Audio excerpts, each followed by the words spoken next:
Hello, my name is Claire Allan, and I've been asked by Northern Ireland Libraries to put together a short video to talk to you about my writing career, my writing journey, and the books that I am bringing to you with the support of Northern Ireland Libraries, who have been instrumental in helping me to build a career that has now lasted about 15 years. I have published 15 novels in that time. Initially, I published 8 women's fiction novels with Pullback Press, which have always proved to be very popular through Northern Ireland Libraries. My first novel coming out in 2007 called Rainy Days and Tuesdays. And then 3 years ago, I published my first thriller with Avon Books, who are an imprint of HarperCollins. And that one was called Her Name Was Rose. And that marked a real career change for me.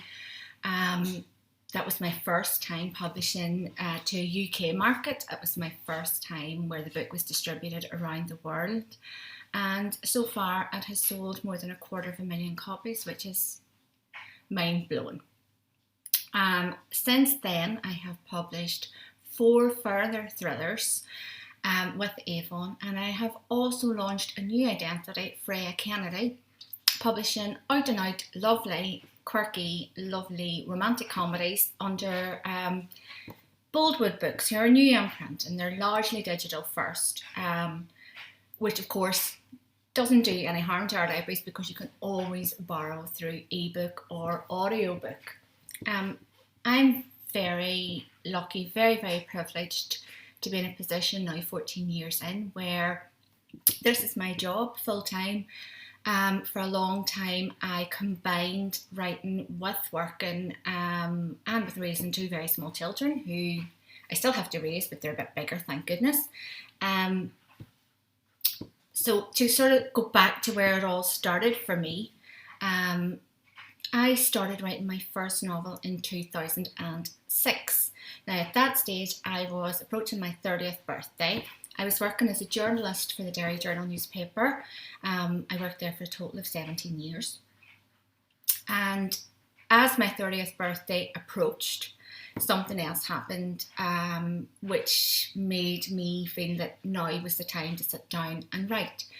And unfortunately, that was a rather tragic, sad event in that my deputy editor at the Derry Journal at the time, a wonderful lady called Siobhan McElhaney, passed away. Now Siobhan was young, she's not too different in age to what I am now.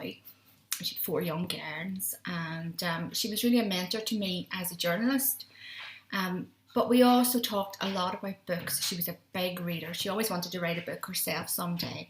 And Tuesday afternoon in the Derry Journal offices used to be fairly quiet. The newspaper obviously was printed, and we had a bit of a lull before we brought the Friday paper out. So Tuesday afternoons, quite often we operated a skeleton staff, or it was the time where we sat down as a staff and maybe had a little bit of a chat together. And Siobhan and I always talked about wanting to write a book, and she really pushed me out of my comfort zone on quite a number of occasions, both as a journalist and as a writer.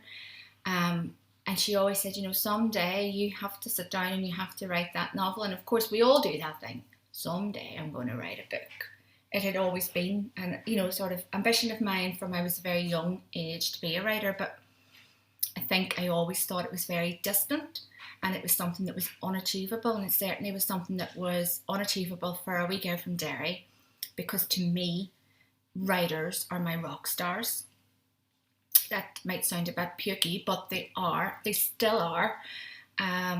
They are my heroes. And the thought that someday I could be doing that job just blew my mind. I didn't think it was actually ever going to be possible. And I suppose I never thought maybe that I would ever be good enough. As Siobhan was very ill, I went to see her along with a colleague of mine. We went to visit her over in Allan Hospital, and we didn't know at the time that would be the last time that we would see her. And we sat and we chatted, and I suppose we said the things that we wanted to say, and we had a bit of a laugh, and it was really lovely. It was really healing, lovely experience, and as I left the room that night, the last thing that Siobhan said to me was, "You better write something good for me, Gary." Now, you don't hear that from somebody who is young, who is leaving behind her family, who has been a mentor to you in your career without it making a profound impact on you. So I sort of thought, okay, Siobhan, I'll write one. Don't know if anybody's going to read it, but I will write one, and I will write one that talks about parenthood and the realities and the kind of the ugly bits and how difficult it can be for women to find their identity once they become a mum, especially career women, because we're in an age where women are told that we can have it all and we can combine everything and we can be these super mummies, and we're so used to achieving in our career that those of us who do find a transition to parenthood a bit of a struggle can find that quite devastating. And for me, I had recently become a mum for the first time. My son was born in 2004. So he was about 2 at the time when I started writing. And I had postnatal depression when I had my son. His name is Joe, and he's a big strapping 6 foot odd, bearded 17-year-old now. For me, that postnatal depression didn't show itself in a way that was, that I didn't want anything to do with my child, or I thought about harming him, or things like that. What it became was I became almost obsessive, like robotic mummy. I had to do everything, and I had to do it all myself, and very, very perfectionist. And I was very much going through the motions. Now, I would not have let anybody hurt my child, but I do remember thinking, is this the big love that everybody talks about? I don't feel it like this. This is the child that I take care of him because I understand he's mine. And, I suppose I love him. But I didn't feel that overwhelming swell of love. And I really found it hard to go, right, well, who am I now? I'm now Joseph's mummy, and I'm a journalist, and I'm a wife, and I'm all these roles, but somewhere Claire was lost. So, cut a long story short, I decided to write a novel very loosely based on that experience, and fictionalised a lovely character called Grace, who, I say fictionalised, and I suppose at the time I really believed she was a fictionalised character. Looking back, she's probably more of me in her than I was willing to let on at the time. And Grace experiences postnatal depression, and she tries to find her identity, and thankfully does. So I wrote that. I wrote it in 6 months because I wanted to finish it for my 30th birthday. And I wrote it, and I sort of thought, well, you've done that, you've written a book, you've fulfilled your side of the bargain. I suppose a wee voice came on to me saying, maybe, just maybe, it might be able to get published. Sure, nothing beats a try. So I sent it off to agents initially, and I was offered representation by the first agent I sent it to, who was Ger Nicol of the Book Bureau in Bray, and she's still my agent today. And she has changed my life, and she's become a very firm friend, and I trust her implicitly with my career, and I trust her to give me the right guidance. Even though I'd hit that magical find an agent stage, I still, I suppose, didn't believe it would actually become a book that would be published, that would be in shops.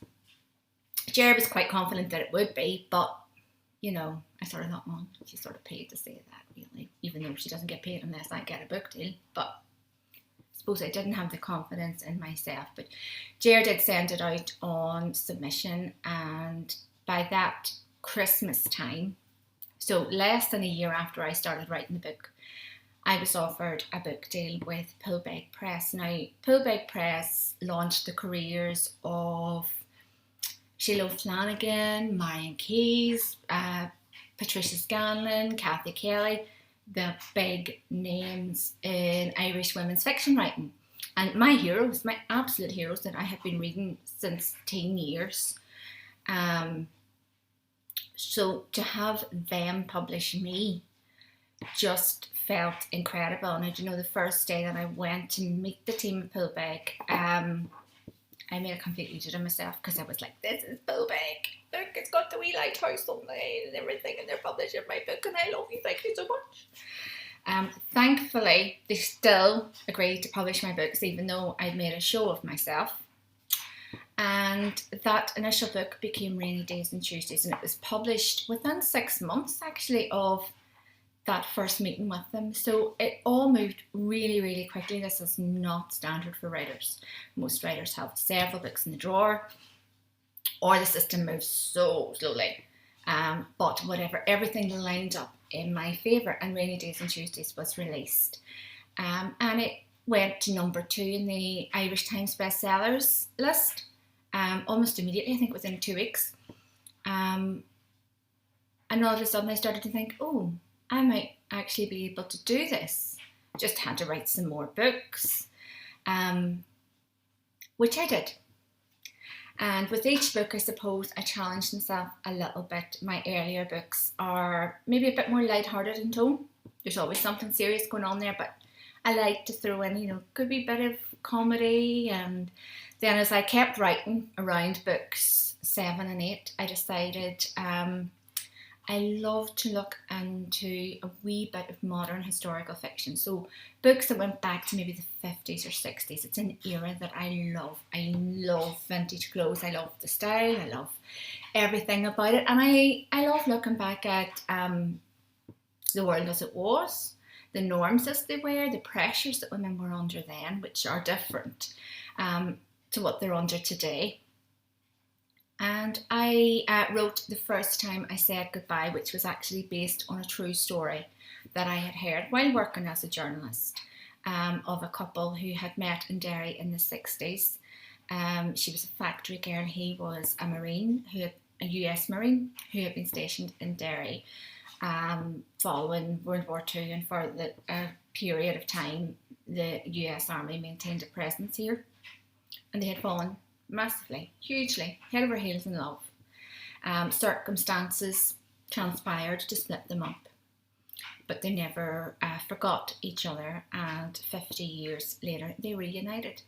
And they told me, the real life couple, who are called Avril and Bob, told me this story one day on a rainy day in Derry in a hotel lobby, and they both cried, and I think I cried, and they spoke with such love for each other that when I went away, I thought, this is too good a story just to be an article in a newspaper and nothing more. So I suppose a bit cap in hand, I went to them and said, look, I'd really love to write your story. I will fictionalise it. It will not be exactly your story. We will change names, we will change details, we will be adding in backstory, etc. But we will be drawn very heavily on your lived experience. To my delight, they agreed. And I spent a wonderful sort of 6 months back and forth chatting with Avril online, getting lots of lovely details about the clothes that she wore and the cafes that they went to, and little details about a little secret flat that they used to go to, which was very scandalous, but it was all very innocent, I'm assured, at the time. And The First Time I Said Goodbye was released, and it has probably gone on to sell more copies than any other, well, certainly has sold more copies than any other of my women's fiction titles, and it has been a top 10 Amazon bestseller in the US, which is incredible. It has hit that height a few times.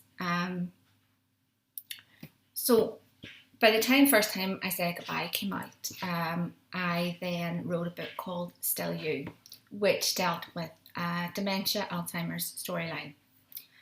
Again, that one was very personal to me because at the time my grandmother had Alzheimer's, quite severe Alzheimer's at that stage. And I wrote the book. It's not her story, but the feelings and the experiences of caring for a loved one with Alzheimer's and observing how you lose a loved one to dementia is very real. That book came out, and I didn't expect it to have the emotional impact on me that it did. Writing it was cathartic. Talking about it, publicising it, was quite difficult because at that stage my grandmother was really quite seriously ill. And within a few months of that book being released, she passed away. And it just so happened my 40th birthday was around the corner. So again, I took this as another big moment in my life to evaluate what I want, to see where I want to go. And I had the strongest feeling that my granny was going, look, Mrs., you've been doing this for 10 years. You have an opportunity now to give it everything you've got, to push yourself harder than you've ever pushed yourself before and see what happens. So, with her voice in my ear, I did the most on-me thing that I've ever done in my life, and I applied for voluntary redundancy from journalism. Now, this is not me. I love order. I love security. I never do anything with the risk involved. But that year, with the big 4-0 and a number of other personal circumstances, I decided to do it. And I wrote a book that I loved, and I thought, this is my book. This is the book that's going to change everything. And it was called A Thin Red Line. A Thin Red Thread, actually. A Single Red Thread. See, wasn't that important? I don't even remember what it was called. A Single Red Thread. And I sent it out in submission, and my agent thought it was the best thing I'd ever written. My beta readers thought it was the best thing I'd ever written. Not a single publisher wanted to publish it. And I thought, I've written 8 books. I thought I knew what I was doing, and I didn't know what I was doing, really. I had written this book that was, according to one publisher, sort of somewhere, didn't quite know where it wanted to sit, whether it wanted to be women's fiction, whether it wanted to be something a bit more serious. And she agreed to meet with me in London to talk about the book. And very generously, exceptionally generously, because editors do not give you your time easily. So I flew to London, because you don't turn down an opportunity like that. I flew to London and I met with her. And she said, have you ever thought about turning that book into a thriller? That's a fairly accurate representation of my face at the time when she said that. Because I never thought that I would be able to write a thriller. Never. Had no desire to. Thrillers and crime novels were something that really smart people did. And I did not consider myself to be really smart. I considered myself to be able to write about relationships and the human dynamic and, very strong emotional intelligence, but not a diabolical mind. Nonetheless, being the year that it was, a year of great challenges, I decided I'd give it a wee go and see. I thought, well, what can it hurt? It's not like I have people banging on my door offering me another book deal. Give it a whirl. So I started rewriting that book, and actually ended up basically scrapping that entire book. It's in a drawer. I finally had a book in a drawer. It's actually on my laptop. Someday I will delete it because it's never going anywhere. And I can see the flaws in it now quite clearly. So I started writing that book, and that book became Her Name Was Rose. It changed my life in so many ways. First of all, it got me a UK deal with HarperCollins. HarperCollins, everybody knows who HarperCollins are. It was their lead title for that summer 2018. So there was like this huge run-in to it being released. Marion Keyes read it and said it was amazing. Life goals, absolute life goals. And it was released. And it was very much, it's a thriller about coercive control. It's a thriller, there's a death of a young woman, and it spirals a lot of events. It's a thriller about obsession and about how we perceive ourselves online. And it did really well. I say that quite conservatively, it did really well. It was in the UK top 30 hard copy sales. It topped the Kindle charts in the UK, in Canada, and Australia. It sold in major supermarkets in America. It was a USA Today bestseller. I cannot express how much my mind was blown by the fact that people in America were buying my book. And more than that, they were really enjoying my book and they were telling their friends about it. And it started to build, and like my Twitter followers started to go up, and it was quite incredible. But again, I found myself in a position where, I'm going to have to write another one of these thrillers then, which was quite terrifying, I have to say. Writing the second thriller was probably the most terrifying thing I've ever done, because one thing I realised was I'm still learning. Really, really learning. And I had to go back, I suppose, to study things about structure and character and plotting and planning. And I did that. And it was a bit of a baptism of fire. The book was, oh my God, it was tough to write and it was tougher to edit. And praise God in heaven, I had the best editor who was endlessly patient and very kind, who could break very... Look, hang on a minute, you really need to work on this news nicely so that I didn't curl up in a ball in the corner.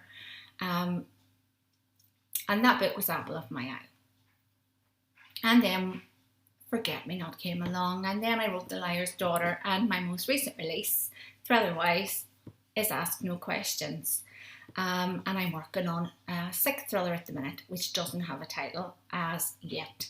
So I can't tell you too much about it, but it's been a very difficult write, but I think it's brilliant. What do I know? I think it's definitely, I have challenged myself further with that book than any other. So I suppose sometimes people ask how it changes your life. Well, on a very basic level, it doesn't. I still have to put, you might hear my tumble dryer going in the background. I still have to do the laundry. I still have to walk the dog. She's that way, which is why I'm doing that. She's waiting for me actually to go and take her for a walk now. She'll be getting very impatient. I still have kids to homeschool during this pandemic, like so many of us. And I have to try and eke out a space in the house. There's the dog. I'm pretty sure that's the dog anyway. Hi! It might be a cat. Let's see. If it's a dog, there. Do you see her? You're so lucky getting to see this dog. She's amazing. Hi! Come on. See? This is Izzy. And Izzy actually features in, you see a cat in the background too, that's Alfie. Izzy actually features in Forget Me Not. She is Elizabeth's dog, and she also features in the Freya Kennedy books because Patty, the rescue dog, is based on a mixture of Izzy and my parents' rescue collie, Ben. She's so lucky, got to see her. She's class, really class. So in that respect, it hasn't changed my life, but I am really, really privileged to be able to write full time. I know that I am. And doors are opening for me, and I'm trying new projects, and I'm always trying to push myself as a writer. So when I'm finished writing my current novel, I am going to be working on some TV stuff. Can't say anything about it at the moment, but watch this space. And hopefully I will be writing more thrillers, but I'm always pushing myself, and I'm always aware that I am always learning.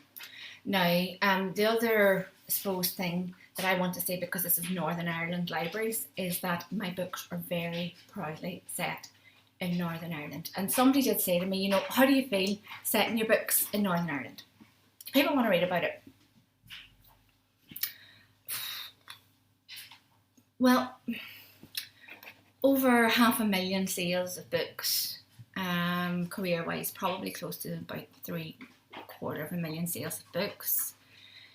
and every one of my books is set in Northern Ireland, tells me yes. There's no reason why a story can't be set here and can't tell our stories and can't reveal the way we live and our accents and our dialect and our stories. And my most latest book, Ask No Questions, a good bit of it is set in the heart of a working class community in Cregan and Derry, which is where I grew up. And I know there are reviewers who are saying they love the authenticity of it. And those are not necessarily reviewers from Derry. Those are people who are not from here, who obviously can figure out what we're saying by the context, and love the turns of phrase. And I love hearing about what life actually was like here, because people outside of this part of the world tend to have a very close view of things here.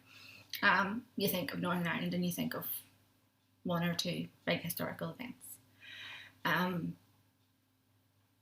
So I love that I can represent Northern Ireland and I can represent Derry on a global scale. I love the people reading about my hometown.